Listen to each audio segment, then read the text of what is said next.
नमस्कार बच्चों, मैं BL चौधरी पुनः आप लोगों का हार्दिक स्वागत करता हूं।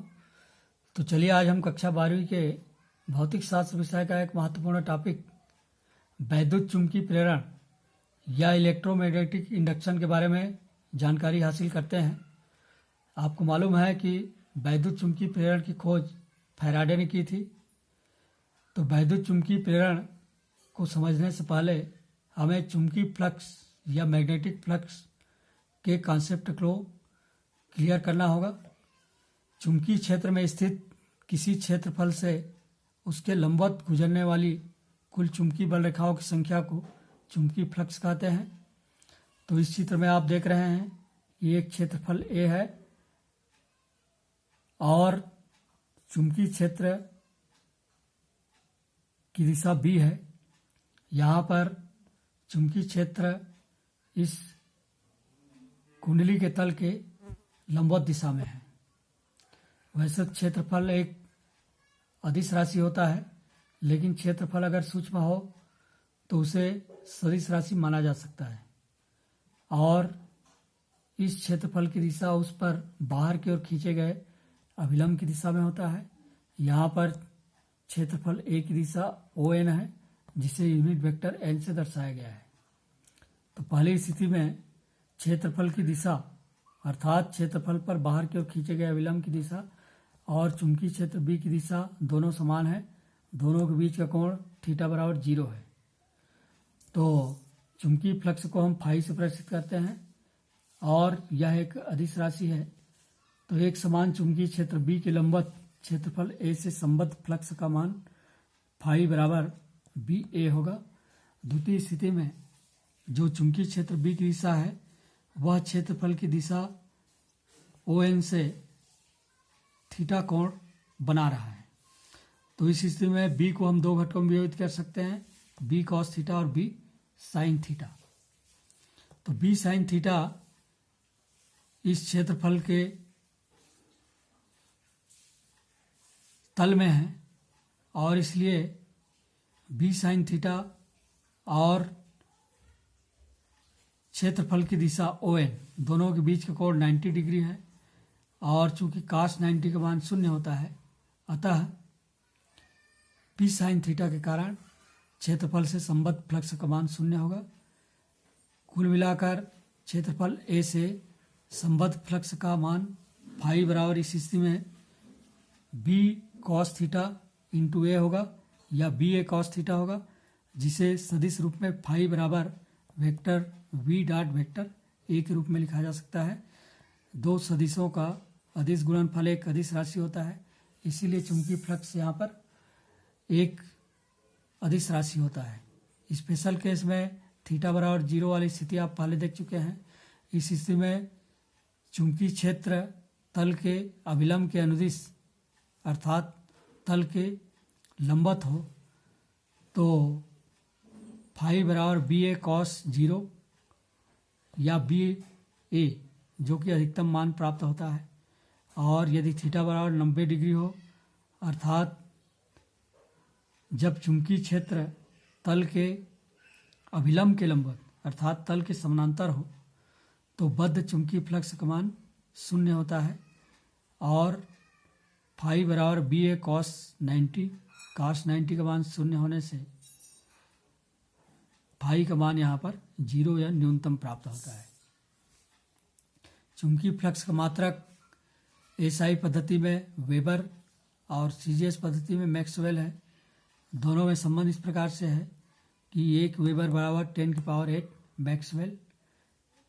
अब सूत्र 5 maximum is equal to BA में यदि B बराबर 1 टेस्ला A बराबर 1 स्क्वायर मीटर हो तो 5 maximum is equal to 1 weber होता है और 1 वेबर बराबर 1 टेस्ला इंटू 1 स्क्वायर मीटर अर्थात 1 टेस्ला के चुंबकीय क्षेत्र के लंबवत 1 स्क्वायर मीटर क्षेत्रफल का एक तल रख दिया जाए तो उससे संबद्ध फ्लक्स या संबद्ध चुंबकीय फ्लक्स का मान 1 वेबर होता है। विभिन्न सूत्र देखिए चुंबकीय फ्लक्स का।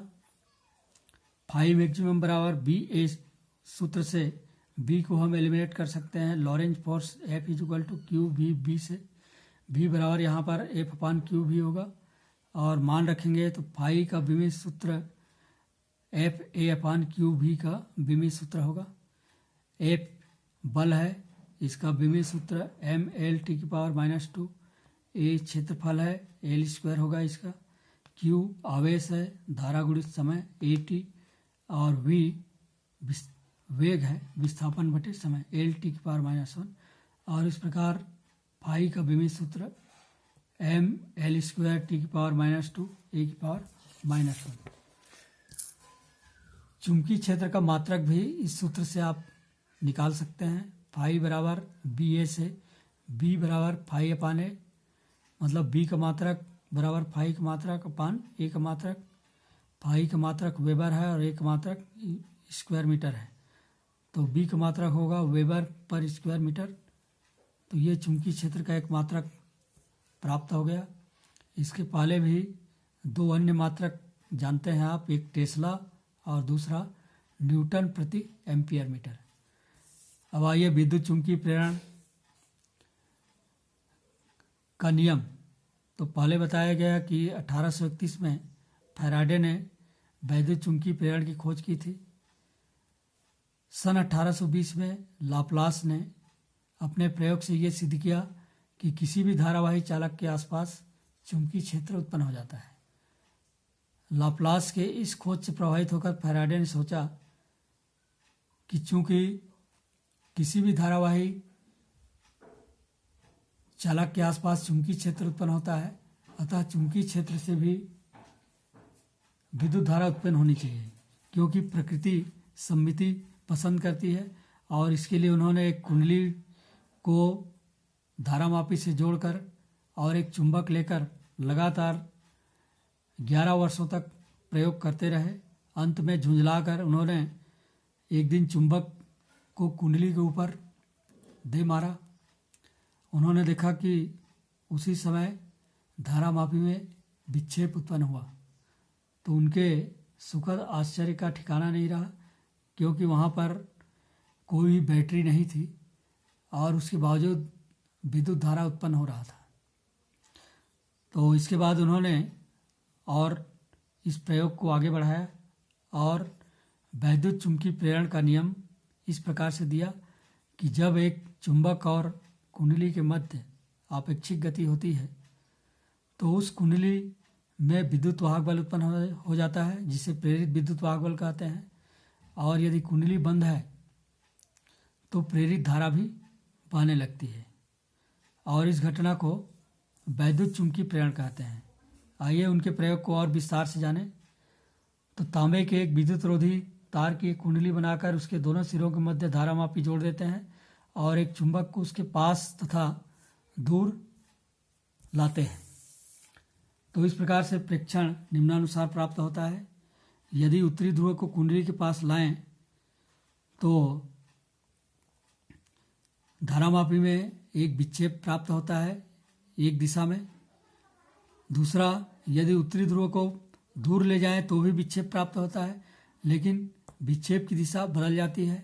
इसी प्रकार एस ध्रुव को अगर कुंडली के पास लाएं तो धारामापी में विक्षेप उत्पन्न होता है, लेकिन इसकी दिशा उत्तर ध्रुव को पास लाने की समय जो विक्षेप उत्पन्न होता है उसके विपरीत प्राप्त होता है।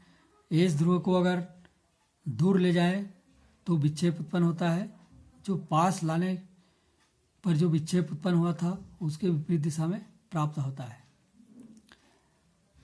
यदि चुंबक को हम रोक दें तो विक्षेप का मान 0 हो जाता है। तेजी से अगर चुंबक को पास लाएं या दूर ले जाएं तो विक्षेप का मान बढ़ जाता है। चुंबक को स्थिर रखकर अगर कुंडली को पास या दूर ले जाएं तो भी धारामापी में विक्षेप उत्पन्न होता है। तो इसका उन्होंने